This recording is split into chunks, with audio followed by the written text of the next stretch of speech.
ao 4. Livro de Êxodo. Livro de Êxodo, capítulo de número 15, versículo de número 1 ao versículo de número 4, para a nossa meditação. Que diz assim: Então entrou Moisés e os filhos de Israel este cântico ao Senhor, e disseram: Cantarei ao Senhor, porque triunfou gloriosamente, lançou no mar o cavalo e o seu cavaleiro. O Senhor é a minha força e o meu cântico. Ele me foi por salvação. Este é o meu Deus, portanto eu o louvarei. Ele é o Deus de meu pai, por isso o exaltarei. O Senhor é bom, o Senhor é homem de guerra. Senhor é o seu nome. Lançou no mar os carros de Faraó e o seu exército, e os seus capitães afogaram-se no mar vermelho. Efésios capítulo de número 6, versículo de número 11 e 12, que diz assim: Revestir-vos de toda a armadura de Deus, para que possais estar firmes contra as astutas ciladas do diabo, porque não temos que lutar contra a carne e o sangue, mas sim contra os principados, contra as potestades, contra os príncipes das trevas deste século, contra as hostes espirituais da maldade nos lugares celestes. Amém? Oramos em nome de Jesus pela palavra. Querido Deus, uma vez mais coloco-me em tua preciosa presença e quero nesta oportunidade agradecer ao Senhor pela palavra lida, e também, meu Deus, além da tua palavra lida, onde ela fala conosco de forma muito direta, Pai, em nome de Jesus de Nazaré, Pai, fala conosco através desta palavra. Espírito Santo de Deus, seja bem-vindo a esta mensagem que o Senhor me deste, ó Deus. Abre o nosso entendimento, que possamos, meu Deus, regressar daqui a pouco para nossas casas, bem alimentados e convictos da tua verdade. Pai, em nome de Jesus, receba nesta noite, deste dia, a nossa gratidão, Pai. Em nome de Jesus, amém e amém. Podeis assentar. Meus queridos irmãos, estamos diante de dois textos sagrados, onde no primeiro texto nós vemos Moisés se endereçando ao povo de Israel, dando a eles uma declaração da existência deste Deus soberano em todas as áreas. Quando eu falo acerca deste Deus soberano, eu vejo o nosso Deus olhando para a sua noiva, para os seus filhos. E quando eu falo sobre filhos, eu quero dizer aos filhos que Deus tinha a eles, por nomeação, e por nós que somos filhos em adoção. E quando eu vejo a verdade de Deus na vida do seu povo, eu vejo este pai cuidando dos seus filhos de forma muito categórica. O interessante é que, quando nós lemos aqui no livro do Êxodo, nós vemos o próprio Moisés dizendo: o Senhor é a minha força. Ele estava dizendo que a força dele diante de qualquer questão não era uma força humana, porque a força humana ela tem as suas limitações. Porém, a força de Deus é uma força infinita. A força humana, ela tem os seus cansaços musculares.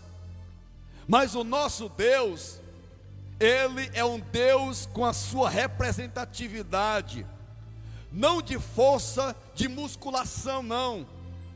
Deus, na verdade, Ele não levanta supino, não levanta halteres, para apresentar ao homem a força que ele tem. O que Moisés estava dizendo aqui era a força que o nosso Deus tinha e continua tendo, na força do seu poder, da sua glória, da sua majestade. Glorificado seja o nome dele para todo sempre. E pela força dele, ele apresentava a Moisés e ao seu povo a salvação que eles estavam carecendo e necessitando. Não precisaria de forma alguma o Senhor dizer para Moisés e para o seu povo: olha, eu vou dar um murro em A e murro em B. Não, de forma alguma. Bastava o estalar de dedos do Senhor Deus, ou até mesmo o pronunciamento de Deus para o seu povo, para acontecer. E a verdade é que, infelizmente, tem gente que quer medir força com Deus, quer ter mais autoridade do que Deus, quer ter mais nome do que Deus, e muitas das vezes quer se elevar mais do que Deus, não achando o homem que ele não tem capacidade de nada. Até o respirar que circula nos pulmões dele é permitido por Deus. Se Deus quiser tirar a vida do homem, de uma mulher, em estalar de dedos, ele tira. Ele cria uma situação para poder apresentar ao ser humano aquele que o ser humano venera, ao Deus que fez os céus e a terra. Ele disse: olha, eu sou o Deus Todo-Poderoso, que eu vou fazer acontecer na vida deles aquilo que vocês nunca viram acontecer. Vai acontecer na vida deles um presentear da minha vida para a vida de vocês. Eu vou presentear algo na vida de vocês que tanto aflige vocês. E a história nos conta, meus irmãos, que o povo viu que eles, na verdade, se afogaram. Deus não afogou ninguém, Manuel. Se você for olhar aqui para o texto, você vai ver que Deus, ele lançou, permitiu que eles fossem também. É um pequeno momento de trajetória. E nessa trajetória, sabe o que foi que aconteceu? A história nos conta que o mar se fechou, como uma mão que estava aberta. E Deus automaticamente fez assim com o mar. E a história nos conta que os soldados que estavam perseguindo o povo de Israel morreram afogados. Pastor, não é culto de doutrina, você tem que entender onde é que eu quero chegar. Hoje é um culto que Deus vai falar comigo, vai falar com você de forma muito categórica. E detalhe, Deus venceu aquela guerra por causa da escolha que Ele fez aos seus filhos. E verdade é que o Deus que eu sirvo está dizendo para você, está dizendo para mim, que nesta guerra Ele continua vencendo pela tua vida.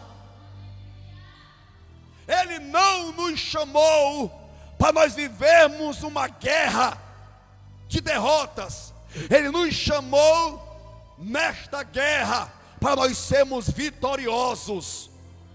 E detalhe, nesta guerra nós vamos nos deparar por inimigos. E esses inimigos Ele quer com força tentar me dizimar e tentar te dizimar. Aí o tempo se passa. O Senhor Deus envia o seu Filho amado a esta terra. Não existiu mais guerra física, porque naquele tempo existia-se defesa de legados, de reinados.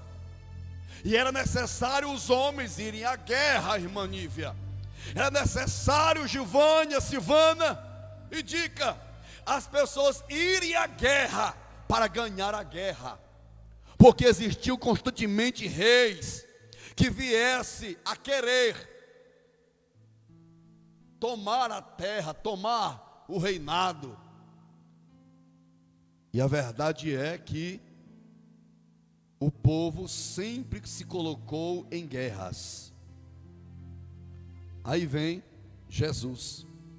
Jesus foi confrontado verbalmente, e detalhe, até espiritualmente, onde lá no deserto, Jesus ele venceu Satanás. Satanás ele não mandou ninguém, nenhum anjo, nenhum dos seus súditos, ele foi pessoalmente. Quer dizer, ele foi espiritualmente, quando eu falo para ele, eu estou aqui imunizando Satanás. Ele foi espiritualmente. Foi ele mesmo lá para tentar ganhar Jesus. Jesus ele ganhou a guerra por mim e por você. E ele, na verdade, não querendo se colocar como derrotado, começou a usar A, começou a usar B, começou a usar os seus próprios irmãos, onde Jesus disse: olha, vocês não estão me querendo não, porque irmão, a pior coisa que tem no mundo é você ir dentro da casa do teu parente te escorraçar de dentro de casa, você ser rejeitado, você ser menosprezado, mal interpretado. Aí Jesus veio, fez o que deveria fazer, foi realizado, foi consumado. Aí o evangelho continuou, o evangelho não parou. E quando eu falo sobre esta verdade, Paulo ali para os efesianos dizer: olha, deixa eu dizer uma coisa para vocês aqui, que vocês têm que viver uma vida de revestimentos, revestido de toda a armadura. Tem pessoas, infelizmente, que querem ir para a guerra despreparado. A guarnição que é para ele ter, ele não tem. Ninguém pode ir para a guerra despreparado. Paulo, ele deu uma ordem para os efesianos: olha, vocês têm que viver completamente revestido da armadura. Essa armadura não é física, esta armadura ela é espiritual. Não é uma armadura qualquer.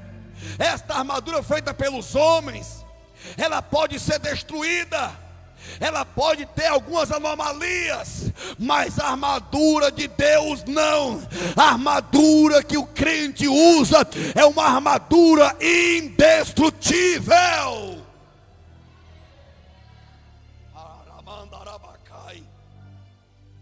E detalhe, sabe o que ele aqui especifica? Dizendo: olha, a nossa luta não é contra carne nem sangue, mas contra principados e potestades, contra os príncipes das trevas deste século. Você sabia que o diabo trabalha mais organizado que a igreja? Cada um lá respeita. Lá, a hierarquia é tida de forma legal. Sabe por que tem muita, olha isso aqui, sabe por que tem muita gente que perde batalha na vida espiritual? Porque ele não respeita pastor, ele não respeita o líder de departamento, ele quer ser o bambambam, ele quer falar mais alto, ele quer falar mais grosso. O próprio Jesus, ele respeitou o Pai, olha que ele foi enviado pelo Pai. E ele disse, olha, fazei tudo que o Pai vos mandar. Jesus, ele era bem sucedido, porque ele vivia uma legalidade perante o Pai. E detalhe, ele disse, olha, eu sou tanto menor dos menores, que eu vim foi para servir vocês. Como é que você quer ser um vencedor, meu querido e minha querida? Primeira coisa, para você ter um revestimento total na armadura, tem que ter o que? Submissão. Isso é um dos pontos que eu quero me ater na noite deste dia. Porque quando o homem é submisso ao Senhor, aqui está dizendo no livro de Êxodo, que o Senhor, Ele é a nossa força. Ele é o Deus dos exércitos. Ninguém ganha batalha se não obedecer o general dos generais. E olha o tema que Deus colocou no meu coração. É duas perguntas. A primeira, com quem Deus pode confiar? Quer dizer, contar, na verdade. Com quem Deus pode contar? A segunda pergunta, em que conceito você está? A pergunta é muito definida. Será que Deus ele pode contar com você? Às vezes nós dizemos, pode contar comigo, Senhor. Espera aí que daqui a pouquinho nós vamos esclarecer esse negócio aqui. Se de fato nós vamos sermos essas pessoas que Deus pode contar. Qual é o conceito que nós estamos? De destemidos ou de desertores?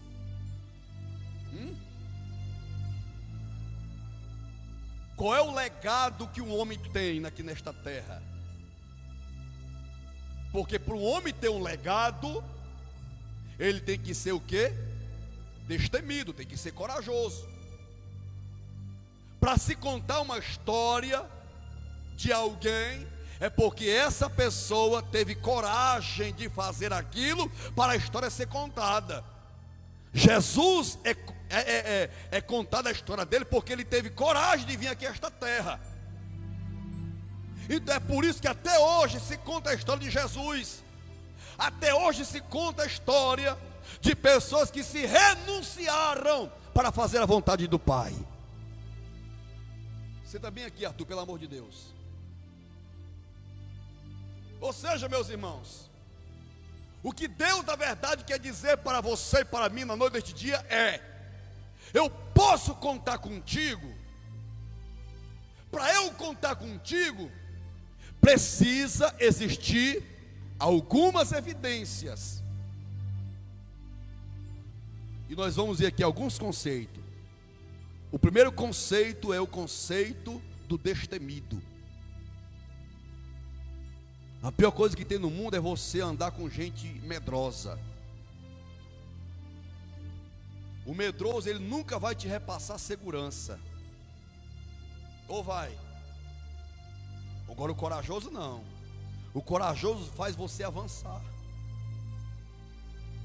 Eu gostaria de exaurir alguns pontos positivos daquilo que nós iremos ler na noite deste dia. Ponto 1. O corajoso vive uma vida de otimismo. O corajoso, ele vive uma vida de otimismo. O otimista, ele é diferenciado, irmão Socorrinha. O otimista, você vê pontos positivos na vida dele em toda a sua área de viver e de vida. Você nunca vai ver um otimista de cabeça baixa. Você nunca vai ver um otimista retrocedendo. Você nunca vai ver um otimista contando desgraça. Você nunca vai ver um otimista dizendo que não vai avançar. Todo otimista é diferente. O otimista, ele vê além das lutas. Ele não vê o problema, ele vê a solução do problema. Vamos lá.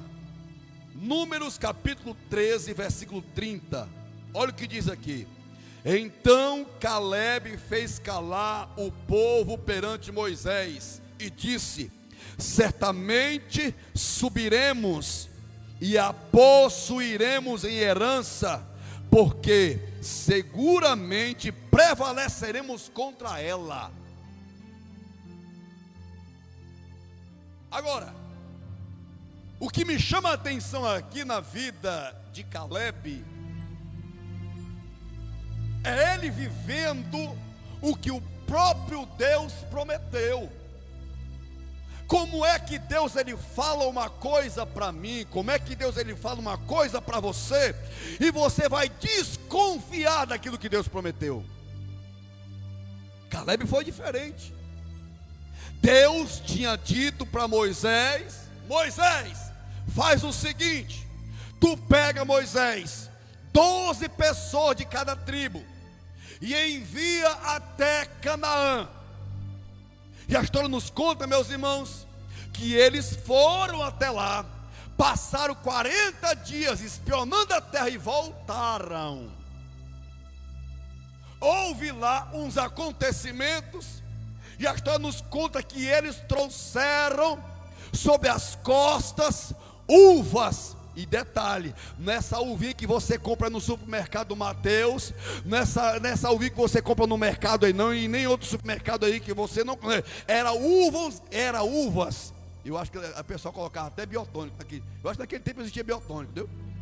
Colocava biotônico no pé de uva. Meu irmão, era uva. Cada uva desse tamanho, com um caixão de quase 2 metros de comprimento. Já estou aumentando, né? Mas, irmãos, era uva, viu? Pesadérrimas. Eles trouxeram resultados. Aí, Caleb se manifesta, porque o otimista ele é diferente. O otimista, ele nunca vai ficar calado diante de uma certa questão. Tu quer ter vitória? Tu quer ver resultados positivos dessa guerra que você está enfrentando? Você tem que ser que nem Caleb. Se alguém vier com alguma falácia de pontos negativos, repreenda, faça que nem Caleb. O mal de hoje em dia tem muita gente que quando vê qualquer questão, ele abaixa a cabeça e até concorda. Não concorda não, meu querido, minha querida. Deus te chamou, foi para estar numa guerra e para ser vitoriosa diante da presença dele nesta terra. O que Deus está me ensinando hoje, o que Deus está ensinando para a sua igreja nesta noite, este dia, que nós estamos em uma guerra travada, e esta guerra, por mais que ela seja grandiosa, mas o nosso Deus, Ele é muito maior do que a questão que eu e você estamos passando aqui nesta terra. Meu Deus, não se cale. Tenha voz altiva, não fique de boca cerrada. O mal de muita gente é que quando alguém grita, ele se cala. Meu querido, minha querida, Deus não te chamou para ficar calado. Deus não te chamou para ficar calada. Ei, a igreja do arrebatamento, por mais que estamos passando por esta pandemia, mas ela não pode ficar calada. Não fique calado, não fala, grite, esbanje a graça de Deus no meio da sociedade, porque o diabo quer que nós ficamos de boca calada. Ele quer que nós pegamos e concordamos com muitas coisas que estão inventando, mentindo. É uma mentirada, Manuel, do cão, infelizmente. Eu vos digo com muita propriedade. São invenções pronunciais. E as pessoas estão sendo acorraçadas. As pessoas estão vivendo um momento de pânico. Mas o meu Deus está dizendo para você e para mim hoje, pela sua palavra: por mais que existem pessoas que estão maior do que qualquer questão, o nosso Deus é muito maior do que qualquer homem nesta terra.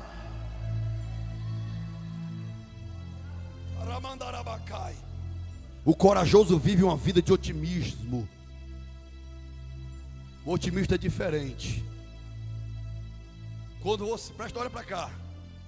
Quando você vê um crente diante de um problema, baixando a cabeça, meu irmão, não faça isso não. Levanta essa tua cabeça que Deus te deu, porque um dia tu era derrotado, viu, minha irmã? Um dia nós éramos derrotados, mas o nosso Deus, pelo sangue do Filho dele, fez eu e você erguermos a nossa cabeça e passamos a pensarmos positivo. Não deixa o adversário colocar pensamento negativo na tua vida, não, meu querido. Números 14, 6, capítulo 14, versículos 6 ao 9. E Josué, filho de Nun, e Caleb, filho de Jefoné, dos que espiaram a terra, rasgaram suas vestes e falaram a toda a congregação dos filhos de Israel, dizendo: a terra pela qual passamos a espiar é terra muito boa. Se o Senhor se agradar de nós, então nos porá nesta terra e nos lá dará terra que emana leite e mel. Tão somente não sejais rebeldes contra o Senhor, e não temais o povo desta terra, porquanto são eles nosso pão. Retirou-se deles o seu amparo, e o Senhor é conosco, não os temais. Sabe o que foi que Caleb e Josué disse para? Olha, Deus não prometeu. Sabe o que o diabo está querendo? Fazer com que você venha a ser expulso daquilo que Deus te colocou, por causa do medo. O medo faz a pessoa recuar, até mesmo sair. Se Josué e Caleb tivessem ficado calados, porque eles trouxeram um relatório, e eles na verdade se manifestaram. A terra a qual nós passamos, ei, sabe o que o Josué estava dizendo aqui, mas Caleb, nós passamos por lá. Quando nós colocamos a planta dos nossos pés ali, já foi aprovado pelo Senhor, porque Ele já tinha prometido. E detalhe, eles serão como pão para nós, nós vamos nos alimentar é deles. O otimista, ele fala assim. O otimista, ele jamais, ele vai falar aquilo que ele não está vendo no amanhã, depois de amanhã. Ele está já profetizando. Tem muita gente, irmã Nívia, que olha para uma situação e vê uma grandiosidade, uma monstruosidade, e ela se depara por essa situação e ela diz assim: olha, fulano, beltrano, isso aqui a partir de hoje. Eu nunca me esqueci. Quando eu vendi meu carro, um outro meu carro, eu disse: olha, Senhor, muitas vezes eu andei na rua, passei, foi 7 meses de pé. Eu disse: Senhor, eu quero é um prisma. E não é que Deus me deu um prisma, Manuel,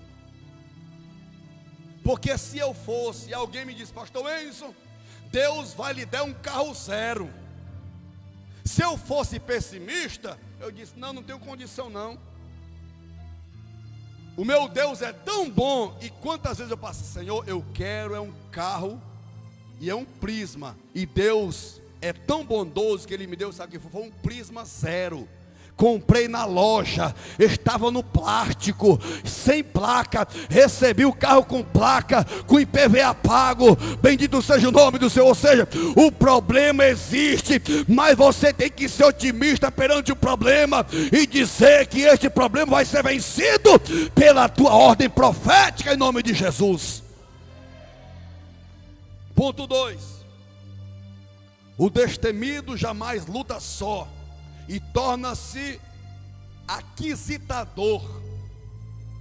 Josué, capítulo número 5, versículo 13 e 14, parte A, diz assim: E sucedeu que, estando Josué perto de Jericó, levantou os olhos e olhou, e eis que se pôs em pé diante dele um homem que tinha na mão uma espada nua. E chegou-se Josué a ele e disse-lhe: És tu dos nossos ou dos nossos inimigos? E disse ele: Não, mas venho agora como príncipe do exército do Senhor. Presta atenção. Quando Deus ele me vê, quando ele te vê diante de uma situação, e olha que Jericó, o muro de Jericó tinha uma temática: ele era indestrutível. Eu não sei o muro que você está vivendo na tua frente, mas uma coisa eu te digo, que se Deus disse algo para você, vai ter que acontecer. Deus prometeu para Josué, e detalhe, Josué tomou posse da verdade na vida dele. Aqui no versículo anterior, nós vemos Josué adentrando em Canaã, mas Caleb. Aqui nós já vemos Josué como sucessor de Moisés. Lá na frente, Deus se agradou tanto de Josué que disse: Olha, eu estou me agradando de ti, rapaz. Tu vai passar a ser o sucessor de Moisés. E a história nos conta que após o sepultamento de Moisés, Josué voltou com o cajado na mão, com a responsabilidade na mão, e disse: Moisés, Josué, deixa eu te falar uma coisa. A partir de hoje a promessa é tua. Olha, tu vai só ter que atentar para a lei que Moisés deixou. Tu não vai nem para a esquerda, nem para a direita. Tu vai ser bem sucedido, Moisés. Ser forte e corajoso, Moisés. E mais na frente Deus: olha, Josué, deixa eu te falar uma coisa, Josué, tu vai conquistar a terra, tu vai conquistar Jericó. E detalhe, meu irmão e minha irmã, Josué ele não replicou a Deus. Tem muita gente que replica contra Deus. Não seja essa pessoa não, meu querido. Seja cada dia beneficiado pela promessa de Deus, e pegue a promessa. Se Deus prometeu, ele vai cumprir. E Josué disse: é o que? Chegou assim? Vem cá, o senhor é inimigo ou é amigo? Eu sou amigo, rapaz. E detalhe, eu sou tão teu amigo, sou tão teu companheiro, que eu vim aqui lutar contigo. É isso que Deus quer na minha vida, na tua vida. Lutar por mim, lutar por você. Mas Ele quer ver atitude nossa. Deus não vai fazer nada se eu e você não tomarmos iniciativa. Quer ter vitória, ter iniciativa. Sabe por que Deus enviou o anjo para ele? Olha, vai lá, lute ao lado dele. Vai lá. E ele estava com a espada nua. Viu? Nunca foi usada. Vai ser inaugurada, Josué. Vai ser inaugurada, eu vou lutar contigo. E a história nos conta, meus amados irmãos, Josué 6:20, que ele gritou.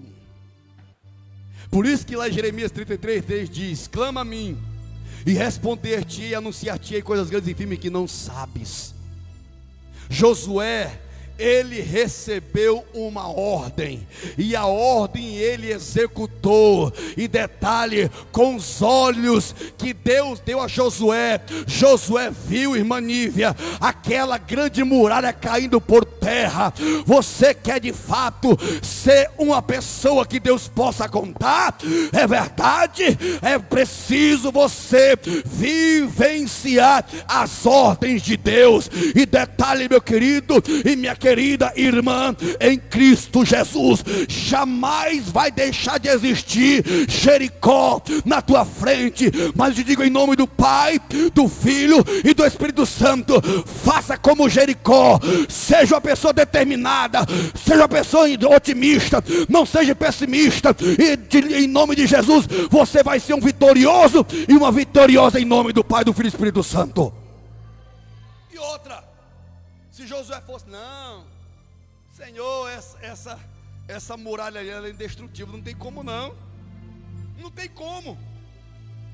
E de fato tinha que ter bombas atômicas ali, bombas poderosérrimas. A verdade era essa.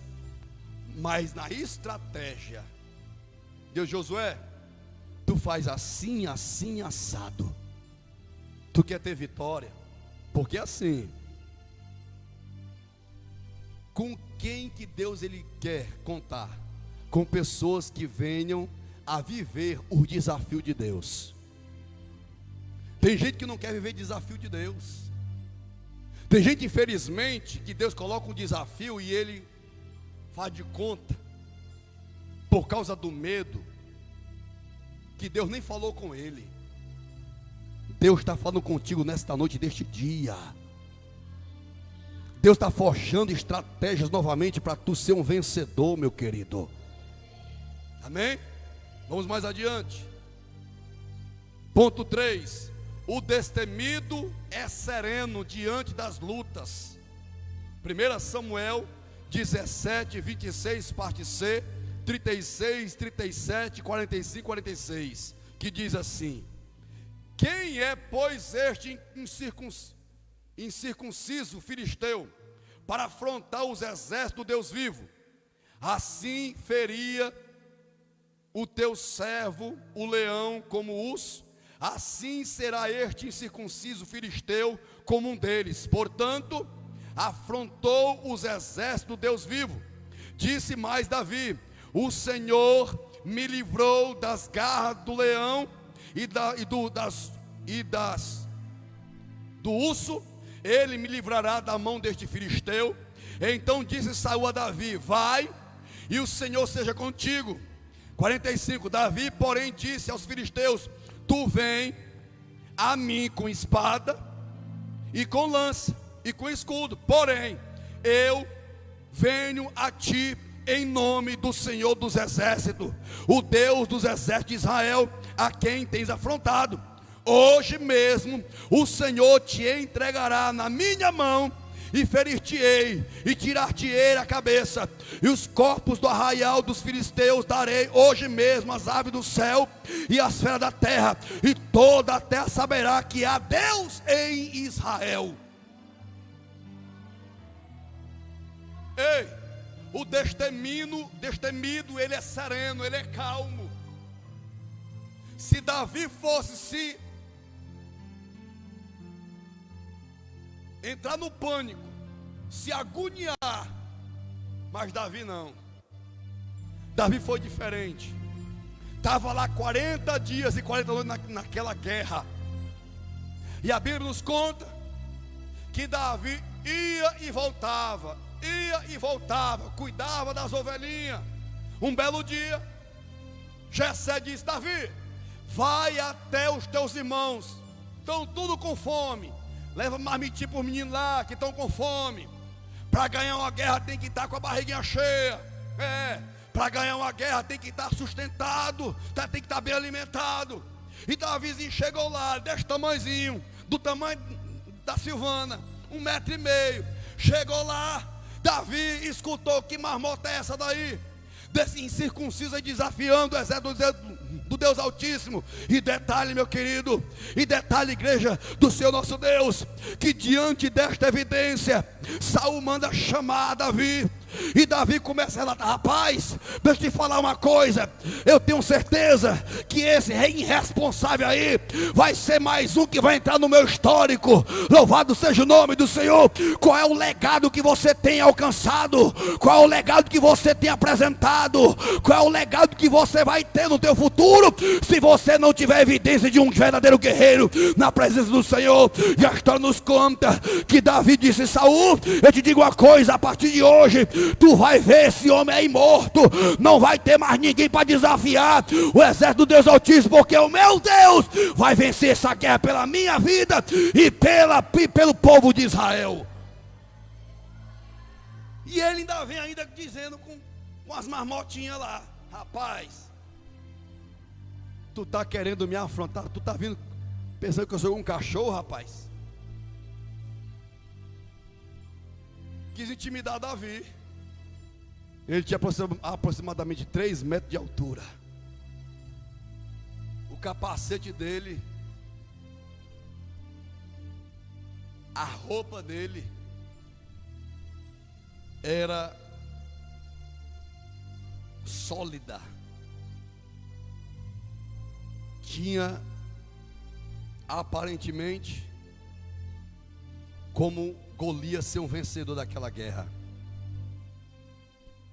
Mas o destemido, ele é sereno diante das lutas. Ele não se agonia, ele não se desespera. Tem muita gente, irmã Zezé, desesperado. Tem muita gente preocupado, nem dorme direito. Tem gente que não se alimenta direito.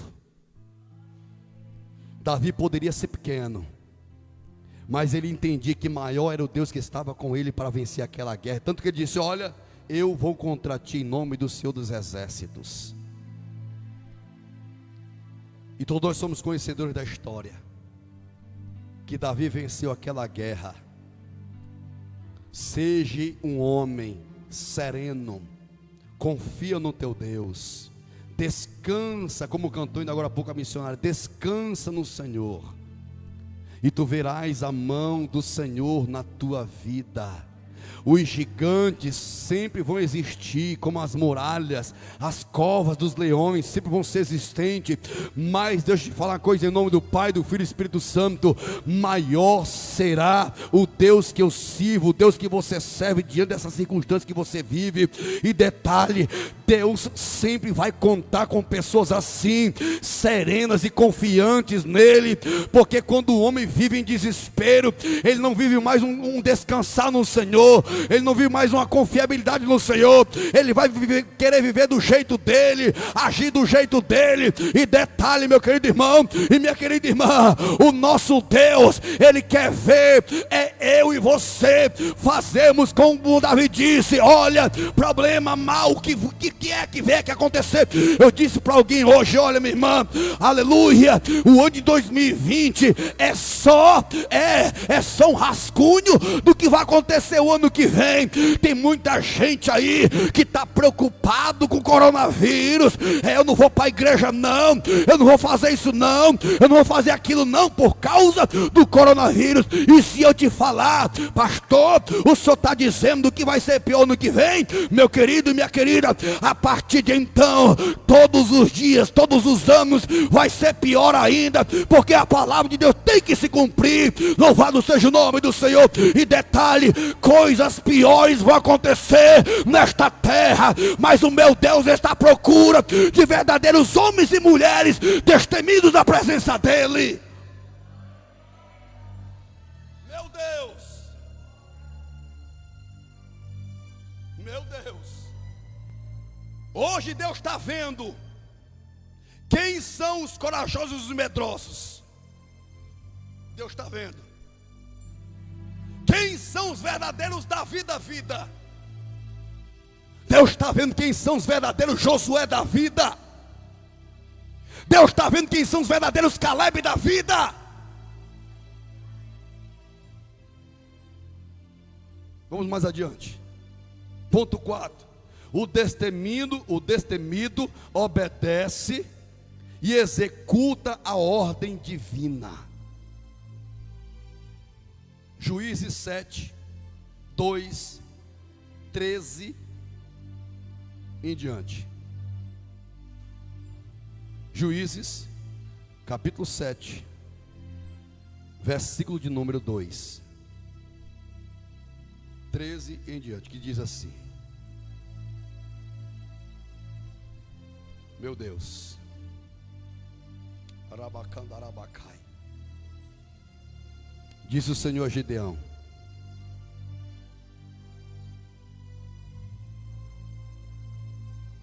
muito é o povo que está contigo, para eu dar aos midianitas em sua mão, a fim de que Israel não se glorie contra mim, dizendo: a minha mão me livrou. Versículo de número 13. Chegando, pois, Gideão, eis que certo homem estava contando um sonho ao seu companheiro e disse: tive um sonho. Eis que um pão de cevado rodava contra o arraial dos midianitas, e deu de encontro à tenda do comandante, de maneira que este caiu, e se virou de cima para baixo, e ficou assim estendida. Respondeu-lhe o companheiro e disse: não é isto outra coisa, senão a espada de Gideão, filho de Joás, homem israelita? Nas mãos dele entregou Deus os midianitas e todo este arraial. Tendo ouvido Gideão contar este sonho e o seu significado, adorou e tornou ao arraial de Israel e disse: levantai-vos, porque o Senhor entregou o arraial dos midianitas nas nossas mãos. Então repartiu os 300 homens em 3 companhias, e deu-lhes a cada um nas suas mãos trombetas e cântaros vazios com tochas nelas. Eu disse aqui na temática: o destemido obedece e executa a ordem divina. Essa história aqui é uma história meio que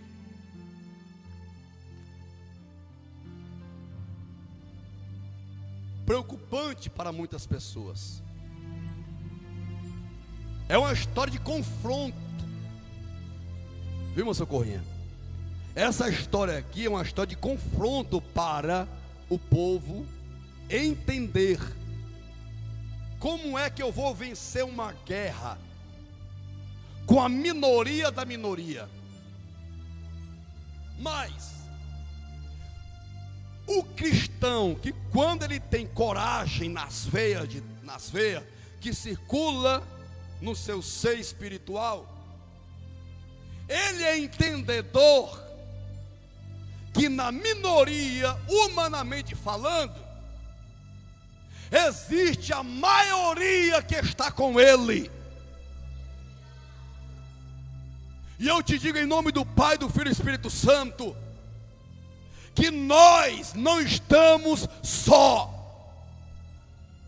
Estamos travando uma guerra muito grande. Volto a dizer, o nosso Deus é muito maior.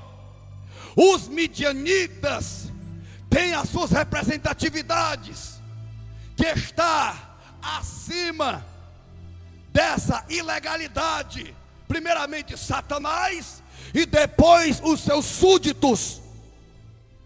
Que quando Paulo disse que a nossa luta não é contra carne e sangue, é um dos súditos, aí o diabo vai usar o ser humano para tentar contra a minha vida e contra a tua vida. E detalhe, pode vir quem vier, maior é o Deus que eu sirvo, é o Deus que você serve, do que o Deus que está lá no mundo feito pela mão dos homens. Louvado seja o nome do Senhor nosso Deus. Deus disse para Gideão: Gideão,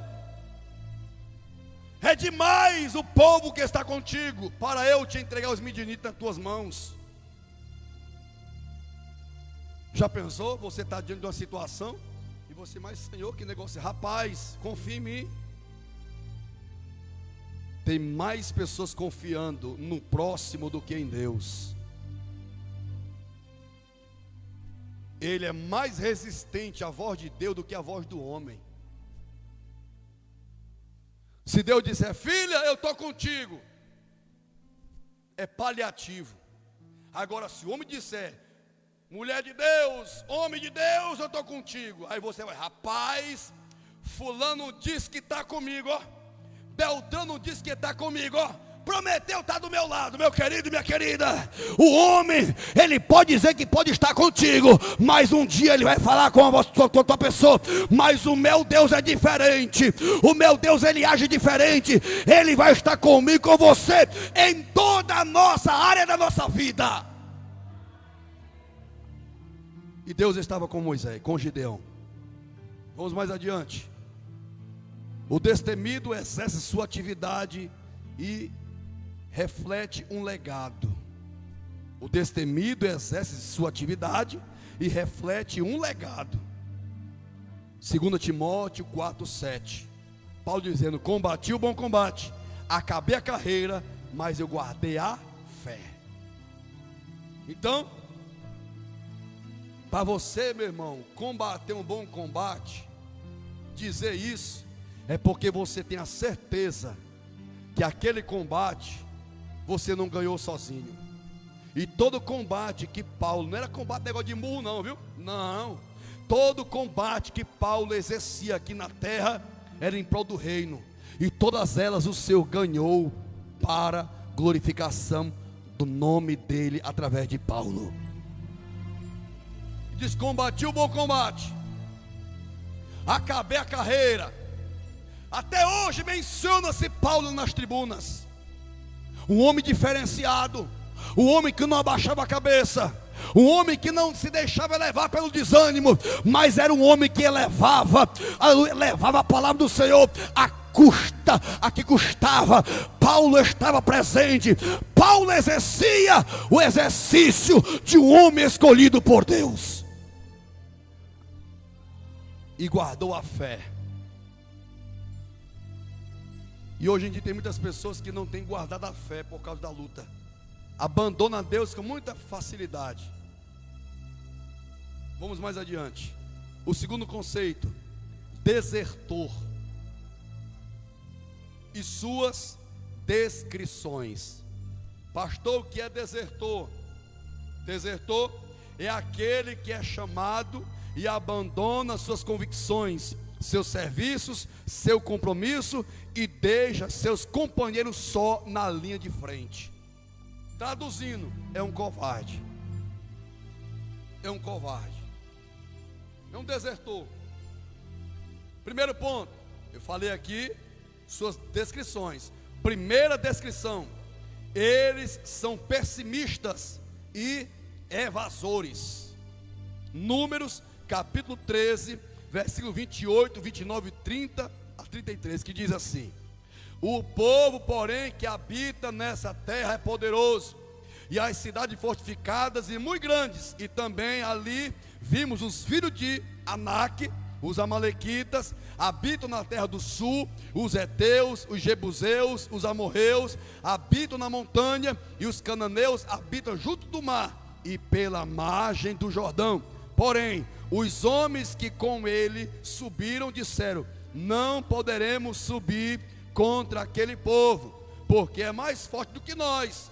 E infamaram a terra que tinham espiado, dizendo aos filhos de Israel: a terra pela qual passamos a espiá-la é terra que consome os seus moradores, e todo o povo que vimos nela são homens de grande estatura. Também vimos ali gigantes, filhos de Anak, descendentes dos gigantes, e éramos aos olhos, nossos olhos, como gafanhotos, e assim também éramos aos seus olhos. Está vendo isso aí, ó? Olha o contraditório de Josué e Calebe. 12 pessoas foram, mas 2 veio como pessimistas, né? Pessimistas. São persistentes. O otimista não. Rapaz, são gente grandão, ó. Tem gente que é desse jeito. Nós somos com gafanhoto. Nós vamos ser devorados com muita facilidade. Se você pensar negativo, como essas pessoas aqui, você vai ser um derrotado, como Deus derrotou essas pessoas. Vem aqui, ó. Está na história. O próprio Deus, ele destruiu essas pessoas aqui, ó. Olha, eu fiz questão de apresentar essa verdade aqui. Heteus e jebuseus. Os heteus era um povo fraco e de poucas pessoas, porém se aliaram aos amalequitas para se tornar um povo forte e numeroso. Os amorreus eram um povo audaciosos e forte na guerra montanhense. Os cananeus eram um povo de consolidação na terra por herança. Detalhe: Deixa eu te falar uma coisa aqui em nome de Jesus. Os cananeus aqui, eles receberam a terra e de maneira nenhuma eles iriam dar a terra. É a mesma coisa de você receber uma coisa e alguém querer vir tomar. Assim, não, vai comprar a terra, vai ter briga. Tem certos municípios por aí, meus irmãos, que as terras, se a pessoa for tomar, morre. A bala come, o facão come, a pistolagem começa a acontecer. E detalhe, os cananeus não era diferente. Tomaram posse da terra. E aqui está dizendo também dos amorreus, que eram um povo audaciosos na guerra, montanhosas. Eles defendiam. Aí vai nos falar dos heteus e jebuseus. Os heteus eram um povo fraquinho, mas eles não eram besta não. Eles se aliaram, meus amados, com os jebuseus, porque era um povo forte. Se viesse contra eles, eles estavam prontos para guerrear a favor do legado deles. Aí veio esta verdade dos medrosos. Deixa eu te falar uma coisa em nome de Jesus. Essas pessoas aqui, elas continuam, infelizmente, dentro da casa do Senhor. Vê a dificuldade e se debruça perante a dificuldade. E começa a se maldizer, começa a dizer que não vai conseguir, não vai conquistar. E não vai conquistar mesmo não. Sabe por quê? Porque ele sempre vai olhar para o gigante como um gigante, como o maioral dele. Quando eu lutava na época, eu tinha um professor por nome de Bira. Eu nunca me esqueci do que ele disse uma vez para mim: seu Enison, quando tu vê o teu oponente maior do que tu, sempre olha para ele como um homem qualquer, que ele sente dor. E pronto, eu botei aquilo na minha cabeça. Minha mãe é que sabe contar a história direitinho. No meio da rua eu não respeitava ninguém. Tinha gente maior do que eu. Ele disse: ei, tu vai querer o quê? Vai encarar? Eu não tinha medo, irmão Socorrinha. Eu tinha coragem, porque alguém um dia colocou na minha mente coragem. Deus está dizendo para você, em nome do Pai, do Filho e do Espírito Santo: pode haver heteus e jebuseus, pode acontecer de acontecer também ter amorreus, cananeus, mas eles têm que entender que o teu Deus é maior do que o ser humano nesta terra. Esse coronavírus, estes heteus, os jebuseus, os amorreus. Não, por quê? Mas o meu Deus está dizendo: porque eu sou teu Deus. Aí você vai dizer: mas pastor, morreu tanta gente.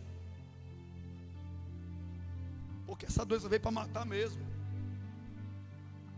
Veio para eliminar muita gente. Ponto 2.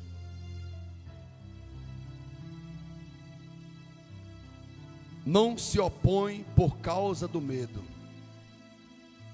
1 Samuel 17, 13, 24, 57 e 58. Foram-se os 3 filhos mais filhos de Jessé e seguiram a Saul à guerra, e eram os nomes de seus 3 filhos que se foram à guerra: Eliabe, o primogênito, o segundo Abinadab e o terceiro Samar. Porém, todos os homens em Israel, vendo aquele homem, fugiram diante dele e temiam grandemente. Voltando, pois, Davi de ferir o filisteu, Abner o tomou consigo e a trouxe à presença de Saul, trazendo-lhe na mão a cabeça do filisteu. E disse-lhe Saul: de quem és filho, jovem? E disse Davi: filho de teu servo Jessé, o belemita. Os irmãos de Davi recuaram. Olha a posição dos irmãos de Davi.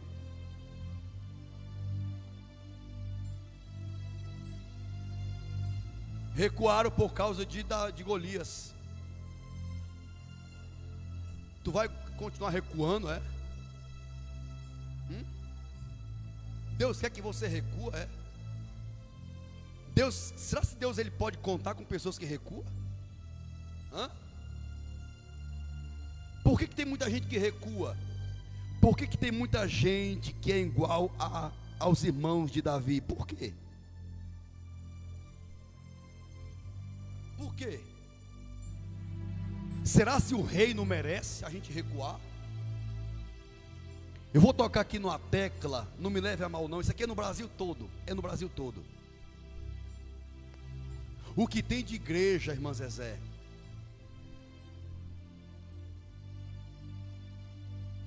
que não foram fechadas, porque os Davis da vida estavam lá, para guerrear não foi brincadeira. Porém, a maioria dos que se dizem companheiros de guerra se recuaram.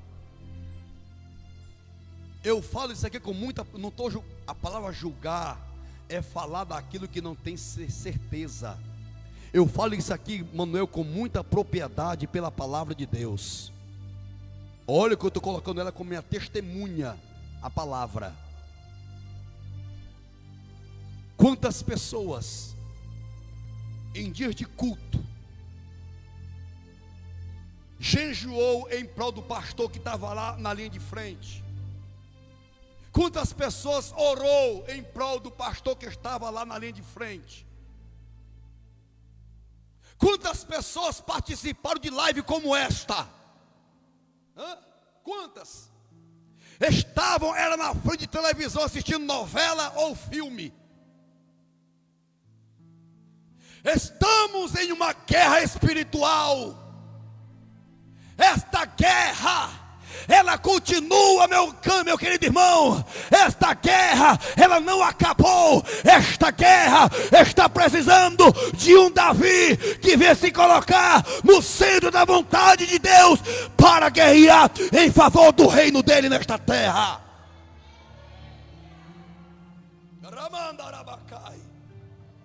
Meu Deus, Davi se impôs. Quem é esse incircunciso,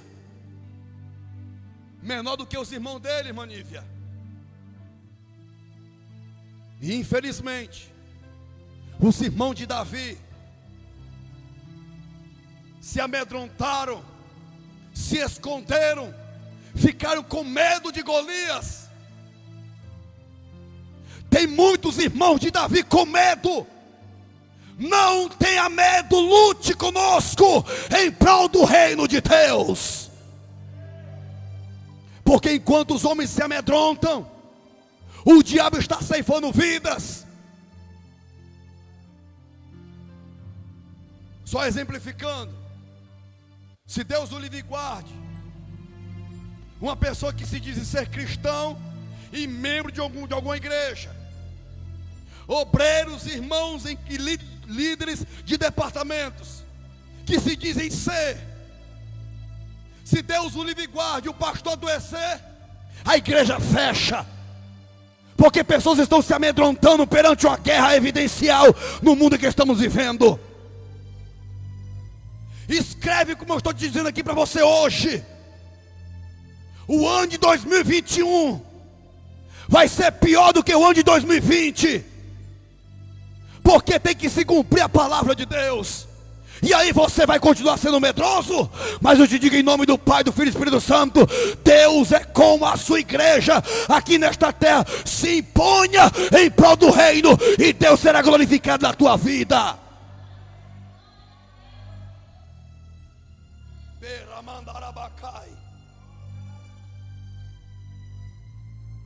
Tem pessoas que têm medo de morrer.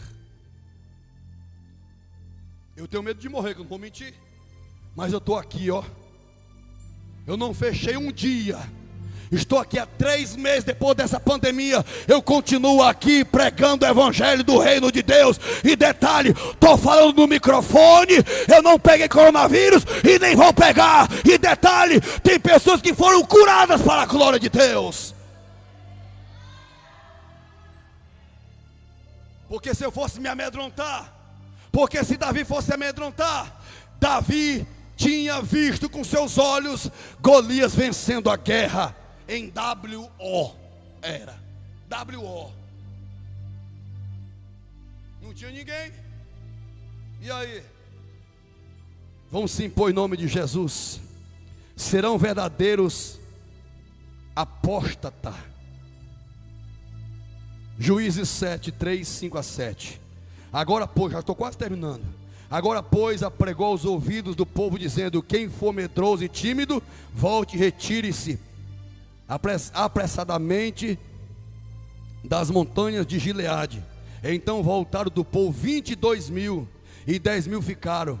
E fez descer o povo às águas. Então o Senhor disse a Gideão: qual que lamber as águas com a sua língua, como a lambe o cão, desse porás à parte, como também a todo aquele que se abaixar de joelhos a beber.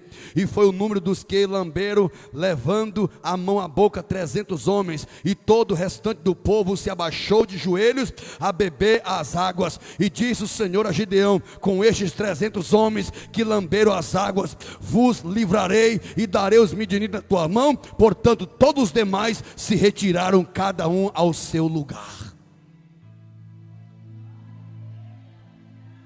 Deus mandou embora 31.700.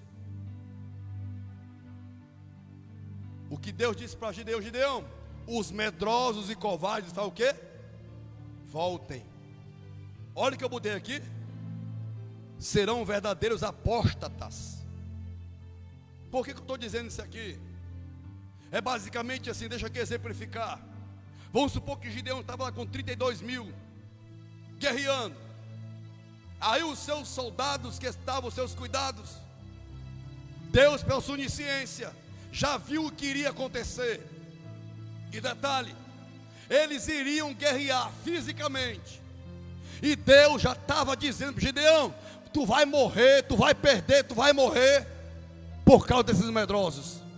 Por que Deus disse: Gideão, os medrosos e covardes, manda vazar, volta. Em outra tradução diz os tímidos. O tímido, ele se intimida pelo adversário que ele vê sob os olhos dele. O tímido, ele tem medo de enfrentar a verdade. O tímido, ele não sabe nem falar. O tímido não sabe nem se apresentar. E Deus está dizendo para a minha vida e para a tua vida que aquele povo iria se acovardar. Gideão iria estar na guerra, na luta fisicamente. Sabe o que ia acontecer? Gideão iria olhar para trás e não iria encontrar ninguém, irmã Zezé. Ou seja, o próprio Gideão ia dizer: são tudo covarde, são todos medrosos. Por isso que Deus diz: Gideão, os medrosos e covardes que voltem. E detalhe, Deus deu a vitória a Gideão, sem nem Gideão triscar o dedo em ninguém. Ou seja, quer ser o vencedor? Quer ser a vencedora? Creia no teu Deus. Não te apostata da verdade, não te apostata desta guerra. Estamos numa guerra. Não vale a pena deixar o teu pastor só. Não vale a pena deixar o evangelho sem ser anunciado. Vale a pena sim ser um dos 300 para fazer acontecer a grandeza de Deus no meio da sociedade. Não seja medrosa, não seja medroso. Seja corajoso. Porque Deus, ele merece de ver pessoas destemidas em prol do reino dele. Estou quase terminando. É um descartador das ordens de anunciar a palavra do Senhor. Jonas 1, 2 e 3. Levanta-te e vai à grande cidade de Nínive e clama contra ela, porque a sua malícia subiu até a minha presença. Porém Jonas se levantou para fugir da presença do Senhor para Tarsis. Ou seja, Jonas descartou a ordem de Deus. O que tem de pessoas descartando não é brincadeira. Quantas vezes Deus te mandou você fazer alguma coisa em prol do reino nessa pandemia e você não fez porque estava com medo?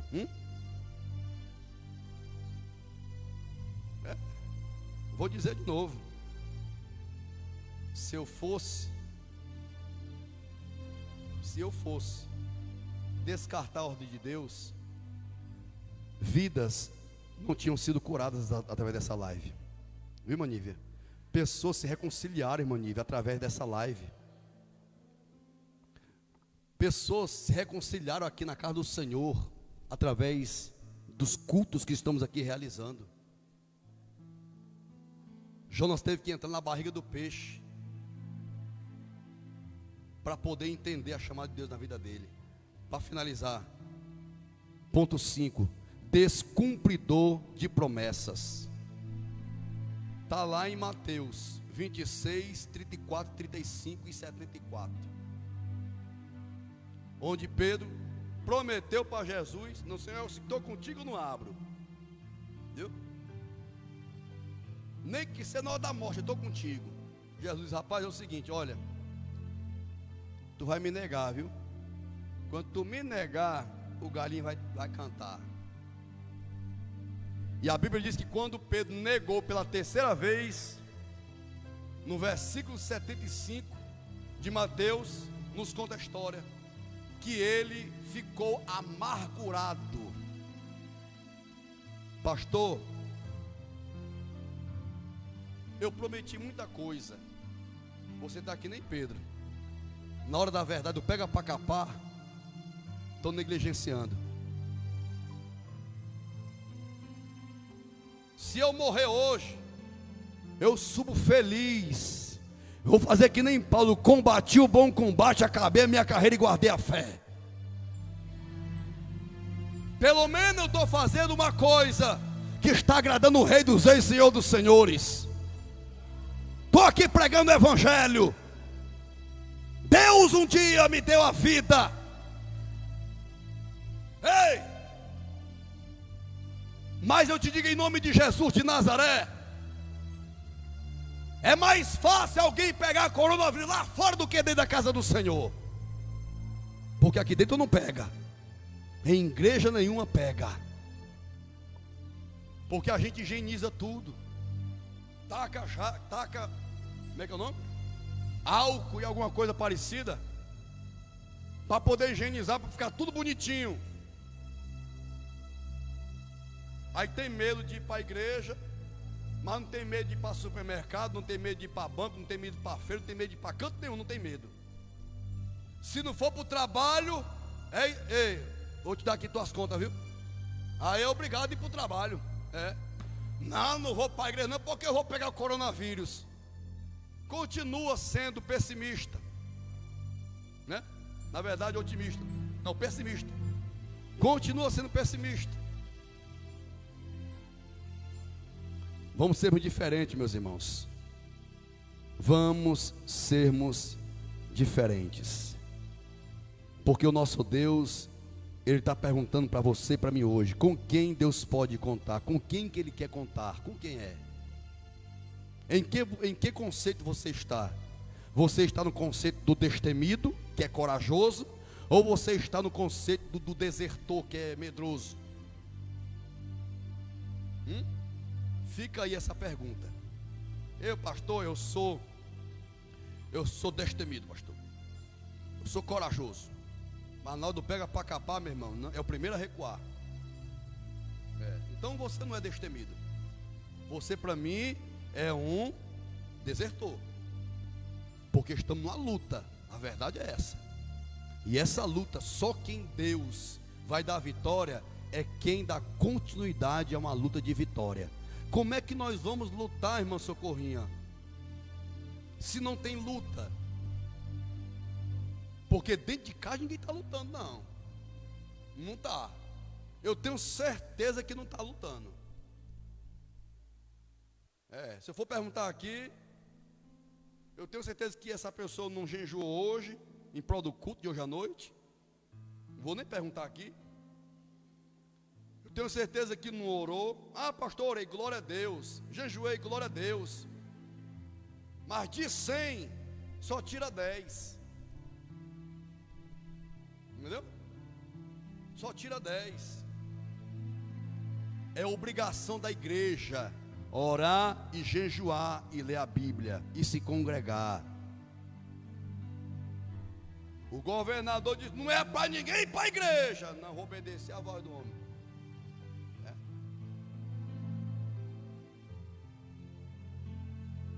está vindo, glória a Deus. Mas está cultuando em casa. Está para Senhor, está ali o teu servo, fazendo a tua, protege, guarda, livra do mal, imuniza. É mais fácil falar mal do que interceder. É mais fácil. Mas fique esta palavra para você e para mim hoje. Vamos sermos a partir de hoje pessoas destemidas em prol do reino de Deus. Porque enquanto nós estivermos aqui, não te preocupa não, Jesus disse, é só o princípio de dores, viu? É só o princípio de dores. Tá bom? Vai vir coisa muito mais pior do que você possa imaginar. Tem agora uma vespa, né? É vespa, é, Manuel? Já apareceu lá pro rumo dos Estados Unidos. Diz que já enviaram da China. Já fala que enviaram da China. Tudo agora é a China, né? E essa vespa, na verdade, ela é inédita. Ninguém nunca viu ela. Mas diz que a ferroada dela dói. Então isso é só umas preliminarizinhas do que pode acontecer daqui para frente. Porque se você for fazer uma retrospectiva do ano de 2019, esse ano de 2020 está pior do que o ano de 2019. Ou seja, o ano de 2019 foi pior do que o ano de 2018. E assim vai. Pastor, o senhor está profetizando? Não estou profetizando não, é o que a Bíblia está dizendo. Tá bom? Então fica essa palavra para você, para mim hoje, em nome de Jesus. Fiquemos de pé. Queremos agradecer a Deus pela vida dos irmãos que esteve conosco até agora. Quero orar pela tua vida, que está conosco através desta live.